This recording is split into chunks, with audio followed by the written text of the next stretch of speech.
Now we get the better looking Dawson. Look at that. What's up, Grant? How you doing, brother? I'm good. How are you? Dude, you look good. You look really good. It was, what, 2 weeks almost on the dot or pushing 2 weeks? Yeah, something like that, yeah. Body feels great? A couple days. Yeah. It always feels longer. Good? It always feels longer when we're off a week for fights. It's like 2 years. Yeah. I judge my time by because he fought on this week, which was 2 weeks after me because he fought the week after me. Yeah. For sure. Oh, man. Well, cool. Everything back. I know you guys had a little trip afterwards. Does it feel great to be in South Florida once again? Amazing. Amazing. I hate vacations. I love my beautiful wife, and so she gets the vacations, but I hate not being in the gym. Trained on Monday, felt great. Trained this morning, felt great. Very cool. Very cool. Well, I got 4 or 5 things for you. Then if you're feeling good and have time, no pressure at all, I do have a very fun little thing here in the back that I picked up this morning that I always know that you love to do. So I do. I have to be off by 2. I have another interview at 2. Okay, sounds good. I do want to break it this week. Okay, sounds good, brother. I do want to show you this. This kind of came through the media outlets this morning, and I would love your take. Rafael Fiziev goes, "Hey, I don't have a fight. Benny, you don't have a fight." He kind of calls out Benny Darush. I would love your take on that. Yeah, I think that's a great fight. That's the fight to make. I like the fact that Fiziev is calling out another grappler or fighting. A lot of guys in his position would be like, I'm coming off of 2 losses. Yeah. Let me get somebody that's not going to try to take me down and hold me down. Let me get somebody that I can strike with the whole time. So that's very honorable. But I do think that's a tough fight for Fiziev. I think Fiziev is very good, but I think Beneil, I don't think he gets enough credit, the credit that he deserves. Beneil beat a guy that beat Fiziev, so it's a very interesting matchup. It is, for sure. I thought the same thing, and with talking with you right after the fight and kind of talking to you, since it feels like you're maybe going for that route too, is a goal of yours to get the Benny Darush fight, or you don't give a crap, whatever, when Jason calls you and whatever is on the side, dotted line, you just gonna keep moving? Yeah, the only people I say no to are teammates, and there's just so many options. Dustin isn't even an option because he's so far ahead of me on fame and ranking and stuff. I'm not fighting Moicano. I'm not fighting Gamrot. Other than that, they give me a call. The answer is most likely going to be yes. There's guys I definitely don't want to fight, but I will. And then there's guys that I would much rather fight. I believe, and I have nobody has said anything. Ooh. I believe my next opponent will be BSD, but that is just, and nobody has, that is not even on. It's a feeling. That is just, I think my phone is going to ring in the next month or 2 and they're going to say, "Hey, do you want to fight BSD?" And the answer is going to be yes. I love that. I thought you were going to say Jalen Turner. I thought you were going to go that route. I would love to fight Jalen Turner. I don't think that Jalen Turner will fight me. Maybe he will. That's not a dog on him. But if I was Jalen Turner, I would be asking for Fiziev. That's who I would be asking for. Yeah, that's a fun fight. I think Jalen wins that fight. I don't think there's a lot of strikers that beat Jalen Turner. I really don't. I think 100% of the grapplers are going to beat him, and he's going to beat 100% of the strikers. I'd love to see him versus Joel Alvarez too. Those are some fun fights. Yeah. I don't think these guys are going to say yes to a fight with me, somebody who's going to get the takedown and grind you out or submit you or pound you out. So, if it's Jalen Turner, the answer is yes. I believe it's going to be BSD next.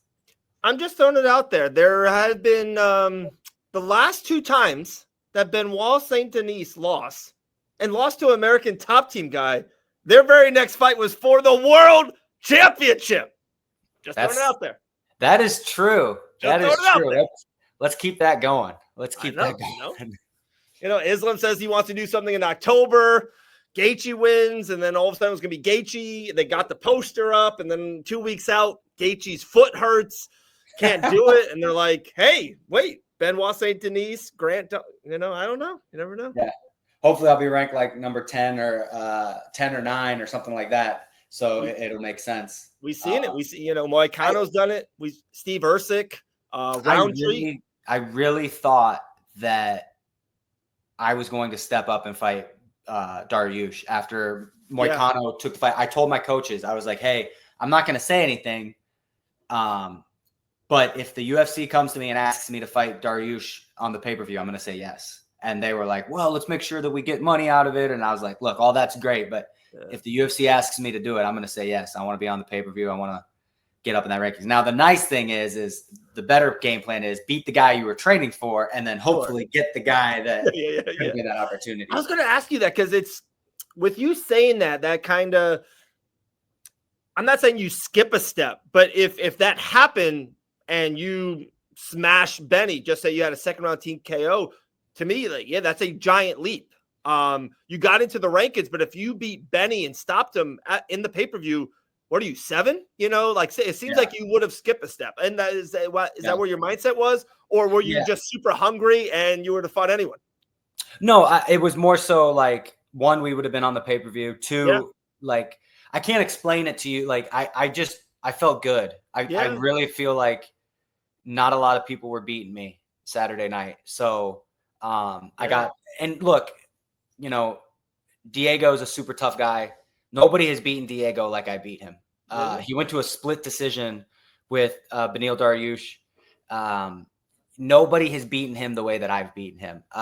So it other than maybe Dustin, but Dustin knocked him out like he knocks everybody out. So it's like a little bit different, but I outclassed him. I showed who the better fighter was overall 3 rounds. The state of California gave me the scorecards in a picture frame of my fight. The first and only time that's ever been done. Wow. And that's how bad I beat Diego. And so I think, and you know what, I was not nervous that night. Like in the back, wasn't nervous. Walking out, wasn't nervous. We were slinging on each other. Wasn't nervous. Like it was just my night. I've only ever felt like that one other time, and it was against Damir Ismagulov. Yeah. I don't think anybody could have beat me that night. So I almost wish that we had pushed a little bit harder for the Beneil fight, because I do think that I would have jumped the line, and then my next fight would have been Charles Oliveira / Chandler, maybe even Arman, like who knows? So it is what it is.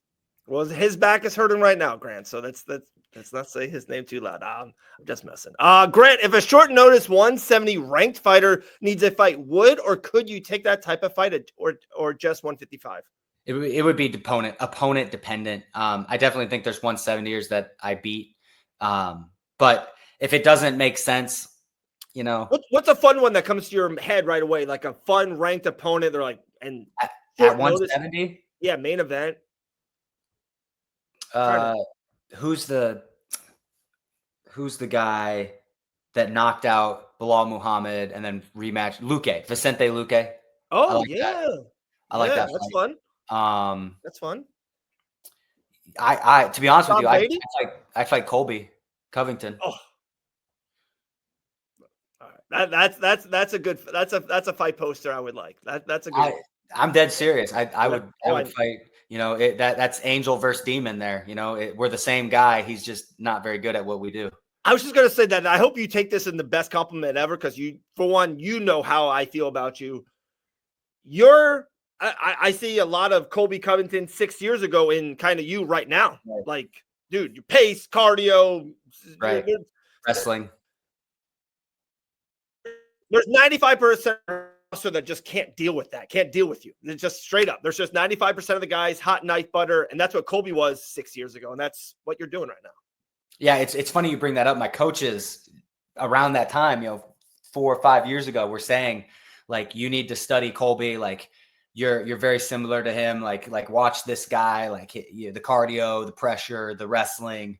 This is the guy to watch out for. I actually think that there are things that I do much better than Colby. I don't think Colby has great control. Yeah. And I'm going to be honest with you. I think he's a lot like Merab, where he doesn't even have that great of takedowns. He just, his cardio is so good. And here's my belief. I think that Colby doesn't train anymore. Sure. And so I think what happens is he gets a fight. He goes into the gym when he's got 3 weeks left. He's gassing out every single round. And then he goes, oh, crap. I don't have that cardio that I had because I didn't keep, going. So then he gets into the fights and he doesn't wrestle like he used to. Watch Colby Covington versus RDA, and then watch Colby Covington versus, or even Robbie Lawler, and then watch Colby Covington versus his last couple. Yeah. It's not the same guy. And you can say, well, he's fighting tougher guys. It's not the same person. Like, if Colby Covington had a twin, I would accuse him of that being the twin, because they aren't the same person anymore. I love it. I love it. I had so many more things with you. I know you got to run in 6 minutes. I do want to get to a couple. You said about feeling so good on Saturday. Maybe a great reason why. So you have great training partners and good teammates. Maybe like a great training partner like Dakota Bush. It would be so cool. Maybe talk to him later on today. We'll have some fun stuff for him. But how cool is it to have this team? It seems like they have you in a spot now, and they're like, you're just in that perfect NFL reference. Patrick Mahomes has the best coach. He has the tight end. He knows who to throw to. He's got the defensive coordinator. He just has this great spot. Do you feel that you're in just that perfect spot right now? Yeah, I really do. The biggest fear is that I feel like I'm getting too good. I'm hitting my prime is what I meant to say. I'm hitting my prime, and I've got, maybe 4-5 years of prime. I think prime is 31 to 35. So I'm almost 31. And dude, I feel good. Like, I'm recovering better than I've recovered. My cardio feels better than I literally feel better than when I was 21. And I'm not making that up. I feel so good right now. I feel happy to be in the gym. I've got a happy life. I can't stop smiling when I'm walking around. And it's just, everything is perfect right now. I just need that next win that's going to put me in the top. I want to fight for the belt around 32 years old, 33 max, because that is like max prime right there. Yeah. Win the belt, defend it for a couple of years, make a crap ton of money, and then deuce out. Like that's the thing. So the biggest thing is like getting, I'm not going to say no to a fight, but getting the right opponent is super important next. And I think BSD is the guy. Jalen Turner is the guy. I think beating those guys, he's top 15. He's staying in the top 15. No more taking him out of the top 15. Yeah. I think they're going to take me out of the top 15 March 8th. So that kind of sucks. But hopefully I'll have something scheduled and be able to get back in. What's March 8th, by the way? Bobby Green versus Ruffy. Roofy. Okay. Yeah. Okay. Talking about that, something you just said 19 seconds ago, and I was going to transition to one of my stuff. You talked about American Top Team and something about leadership. I've been seeing you on socials, and I am about you talking about other teammates. And when you go into that gym, you've been there for a couple of years. You talked about the move and the travel and everything of that nature. Are you feeling a little bit more of a leader at one of, if not the greatest gym in the world, a leadership role? I know they make Kayla Harrison a captain, and I know it's kind of like a New York Yankee thing, a captain. And I'm not trying to say this to say this. I can foresee in a year, 2-3 years, Grant Dawson is kind of a captain at American Top Team. Are you feeling that type of mojo now when you walk into American Top Team? You're like, yeah, this is my gym. I'm a part of a great team, maybe a leader role of a great team. I think eventually, we kind of joke around that I'm going to be Mike's replacement. And part of that's a joke. And part of that is I really, really want to coach at American Top Team when I'm done. Don't tell Dan this, but I'd coach there for free if I retire from MMA and he said, you can coach, but I'm not paying you, I'd do it. I really like these guys. I really want to be a part of this team.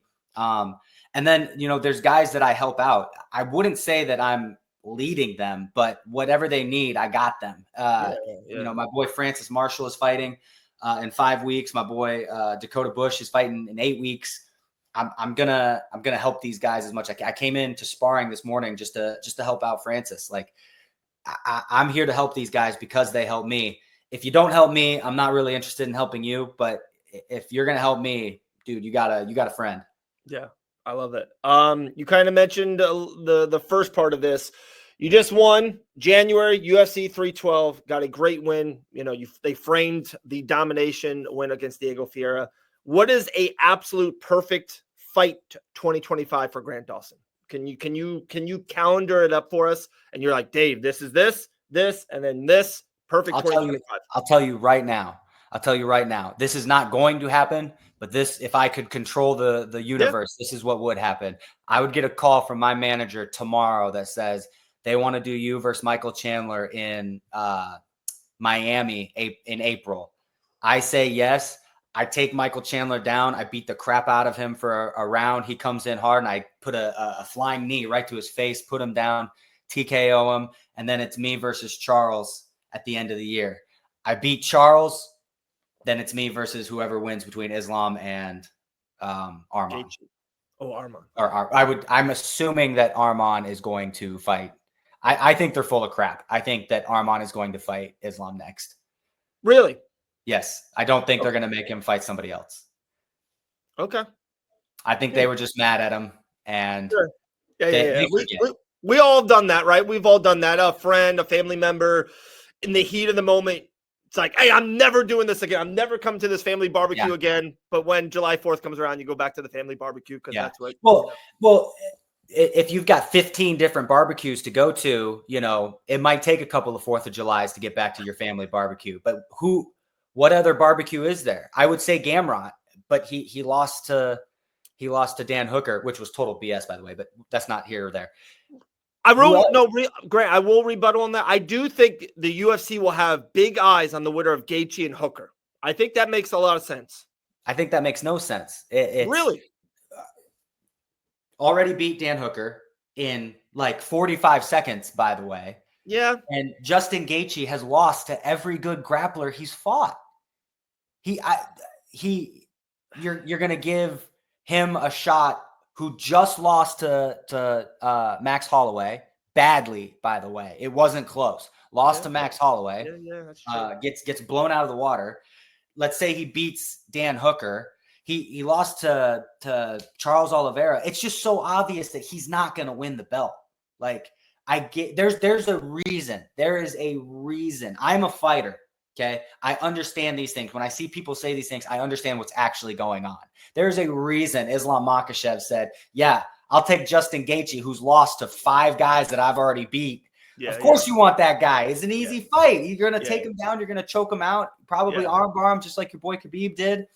Like, of course you want the guy that can't grapple and loses. Yeah, of course you don't want to fight the 28-year-old that has good cardio, good power, good wrestling. Like, of course you don't want to fight that guy. Gotcha.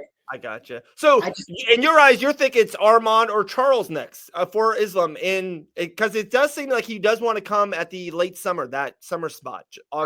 No, I think it is only Arman. I think Arman will fight for the belt next. That is my prediction. Okay. Charles Oliveira, I get it, but dude, look at his last. Like, he couldn't finish Michael Chandler. Like, dude, he couldn't finish a guy that's Michael Chandler did that fun backpack thing 9 times though. Who cares? Who cares? Grant, I made a video about it. I thought it was I hated it. It's like, you're losing. And it really bothered me too. Grant, I made a whole video on this. And I know you got to run. He's losing the fight. And you're losing your championship opportunity. You're probably losing the counter fight. You are losing everything. And he's kind of like smiling at the crowd and does the backpack thing. It's like, brother, like, I don't know. There's something about, and I think that's about me. Like, I love winning, and there's just certain times in life. It's like, hey, I got to do this. I got to win, and I'm not happy losing. I'm just not. I don't. Yeah. If you are, I don't like it. I think here's my take. I think that Michael Chandler is a coward wearing the facade of an entertainer. I think that he doesn't actually mean the things that he says. I think that he is. I want the greatness, and I want the. No, you don't, dude. No, you don't. You want to pretend like you're this big entertainment. Go fight Patty. I don't even like Patty. Go fight Patty. Go fight me. Fight BSD. Fight Jalen. Fight anybody that you already haven't lost to. And let's just get a freaking win. His best win, his only wins in the UFC are a non-tattooed Dan Hooker, so that doesn't even count, and Tony Ferguson on a 7-fight losing streak. Like, this is not, like, you are not good. Like, stop being afraid. He says, I'll see you at the top. It's like, bro, you're hiding at the top. Like, that's what you're doing. You're acting like this was all part of the plan. You just aren't good at fighting, man. You are a Division I national champion, and you can't stop a jiu-jitsu guy from taking you down. Like, dude, get out of here, man. Beat one guy. Beat one guy that is below you, and I'll shut up. Fight Fiziev. Fight Patty. I even think you beat Patty, but I don't think you'll fight him. So that's my rant on Michael Chandler. The one and only Grant Dawson. Appreciate your time. I appreciate it, brother. Thank you so much. Grant's the man. Almost had to buy my wife a new computer. Grant.